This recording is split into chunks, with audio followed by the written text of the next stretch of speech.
குரு பெயர்ச்சி விழா 11/5/2025 ஞாயிற்றுக்கிழமை பகல் 1:20 குரு பகவான் ரிஷப ராசியிலிருந்து மிதுன ராசிக்கு குரு பெயர்ச்சியாக மாறுகின்றார்.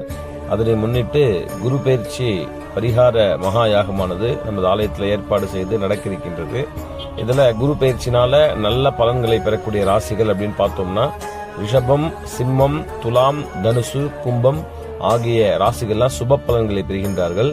பரிகாரம் செய்து கொண்டு அதன் மூலமாக நல்ல பலன்களை பெறக்கூடிய ராசிகள் அப்படின்னு பார்த்தோம்னா மேஷம், மிதுனம், கடகம், கன்னி, விருச்சிகம், மகரம், மீனம் இந்த ராசியில பிறந்தவர்கள்லாம் ஒரு பரிகாரம் செய்வதால ஒரு நல்ல பலன்கள் ஏற்படுது அப்படின்னு நம்ம இந்த ஐதீகமாக கூறுகின்றார்கள். இதுல உத்தியோக பிரார்த்தனை, தொழில் பிரார்த்தனை, திருமண பிரார்த்தனை, சந்தான பிரார்த்தனை இது போல பிரார்த்தனைகள்லாம் இருந்தா குரு மாறும் பொழுது அந்த குரு பார்வையினால அது விரைவாக நடைபெறும் அப்படின்றது ஐதீகம்.